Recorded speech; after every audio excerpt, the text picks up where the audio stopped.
I spent a full day in New York City by myself, and this is what I did. I started off the day by visiting the Battery Park, and that was the first time that I saw the Statue of Liberty in my life in person, even if it was just far away. And the moment I saw it, it was a childhood dream fulfilled. I think, like many people, the Statue of Liberty stands for so much to me. All these ideas of freedom, and seeing it as a symbol of New York, of America, I was just in awe of it, and knowing the values that it holds. So that was a dream come true for me. Walked around the Battery for a bit. It was a very nice morning walk. It was around maybe 7:30 to 8 in the morning. I also walked past these two statues of Miffy and Hello Kitty, which awakened the child in me. I'm so glad that I saw that. After that, I took the train and went into the Grand Central Terminal. Again, another icon of a place. All these places of New York City are amazing, especially how much significance it holds to me and culturally. It was a beautiful train station. The ceilings being what I would call turquoise green, with all these constellations in gold drawn on it. So the windows, which allowed the light to shine in through the American flag, the clock at the center of the station, all of it was beautiful. It had opulence, it had practicality. It was a gathering space of people who were catching trains. From just an aesthetic point of view, it was one of the most beautiful train stations that I've been in. So then I decided I had to check out Hendry, who is an Australian artist. She does very detailed colored pencil drawings that's of things being lifelike. So she's drawn commissions, she's drawn these everyday objects, all just using colored pencil, just hyper realistic. She also does installations, quite a few in New York. So she did one earlier in the summer, which is an ice cream pop-up stand, but the ice cream's black. It's a collaboration with Jenny's ice cream. It has very distinctive notes to the ice cream. I haven't been to it, but I've seen it online. There's different flavors that different people can taste. The ice cream's black though, so it's not what you'd expect it to be. But there's also a concept that different people can taste different notes of it. She then drew hyper-realistic versions of ice cream with colored pencil. And knowing so much about her, I really wanted to go to her flower market installation. It's her second one. She did one last year, same time in September, in Roosevelt Island. This time it's at the Rockefeller Center. So I had to go. I got a coffee, waited in queue, expected maybe around 2 hours. By the time I finished my coffee, an hour and 10 minutes later, I arrived right at Rockefeller Center in front of the greenhouse. Inside were all these crates filled of plush flowers. I arrived on the last day.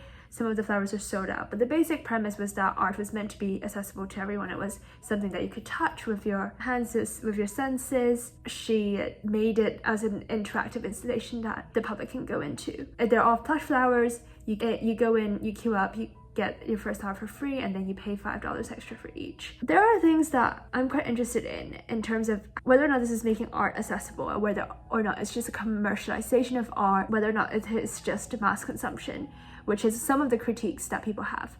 It encapsulates both what capitalism is. Art in itself is a form of capitalism, and has been, especially with installations in modern art and contemporary art. Even if they're being subversive, it's always a dialogue with these economic and political systems that we're in. Generally aside, it was enjoyable to see people with their families, their children, people with their friends, picking flowers and making the case. I don't know where I stand with this installation. Appreciate it in terms of just its aesthetics. It does make art accessible in the sense that people just go to see it.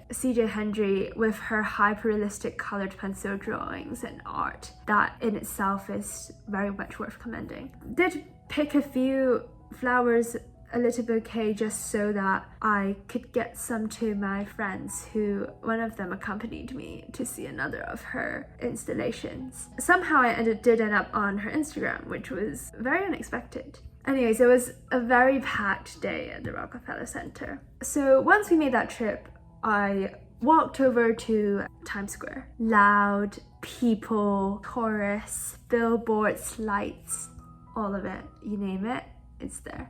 Got a lunch at Liberty Bagels, just a little bagel, nothing much, but very filling. And then made my way to Hudson Yards. I've always wanted to see the vessel because of the fact that the Chainsmokers filmed their music video for their song Takeaway. I used to listen to that song on loop. I was a teenager then. That was who I am back then. And again, to what New York City is to me, a place where all popular culture appear. I then walked the High Line, saw buildings, artworks, plenty to see. Just catching glimpse of like New York when you walk down the way to Chelsea made the city become more of a gathering space. I like how there's consciously these attempts to have spaces open to the public for people to enjoy, a third space in a sense. Again, like getting to see the New York skyline has been a delight. I ended up at the Whitney after doing the little walk. The Whitney is a place for modern and contemporary art. It's not necessarily my favorite museum, but the Whitney holds a lot of collections which are significant to American art, especially in the modern and contemporary movement. All these big names that you see, all these artists that people criticize for being commercial, you see them at the Whitney. The exhibition that I saw was called Untitled Brackets America. It had all these paintings, which encapsulates this sense of American culture. I especially liked these ones which take and subvert what you think America is. The first painting of a woman reclining in very bohemian and modern clothes. That's the gallery's founder who commissioned for this painting to be painted. You also see this of Brooklyn Bridge, and also this one by Hopper. All these American places being kind of devoid of space, detached, isolated. There's two people in this painting, but at the same time, they seem like they're in their own separate worlds. I like how Hopper explores isolation, and the Whitney has a good selection of Hopper's paintings on show right now. They're also doing a new 60s surreal exhibition, which I just happened to be there for their members preview. The reason why I got to go to the members preview was because if you're 16 to 25, you get to become a Whitney member for free. The 60s surreal is talking about like surrealism being mixed in the political climate and the cultural climate of the 1960s. With the civil rights movement, with foreign policy like the Vietnam War, how people try to find religion and spirituality in a world that's constantly changing.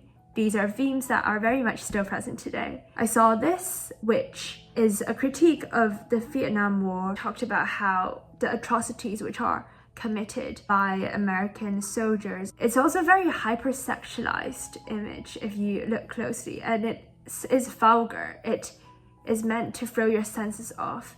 It is bright, it is loud, it is disgusting. All these unspeakable atrocities just put onto this almost cartoon, commercialized space. I would say in some words, feels like very much like a billboard, very much America. This is a really nice critique of what I think modern and contemporary art is. Things are ugly, things aren't there to please anyone. They're there to spark conversations. They're there for you to question what's going on in the world, and they are art which are meant to respond to a messy world. There are some bits of modern and contemporary art that I don't necessarily understand. And there are things that I don't think are meant to be understood, which is where people start talking about how the art world is simply just a financial venture. But just because art is ugly and disgusting and it doesn't appeal to the aesthetics, doesn't mean it's not art when you look at the message that it's trying to bring. After a long day, I went over to Chelsea Market, got some food. I also went past this really fun Starbucks Reserve, which also gave out really tiny coffee tasters. There was whiskey like coffee bean, and then headed off to Chelsea Market for some food. These are all the things that I got as souvenirs for the day. This is my day in New York. A first full day in New York by myself, solo traveling, and I would say it's overall been a success.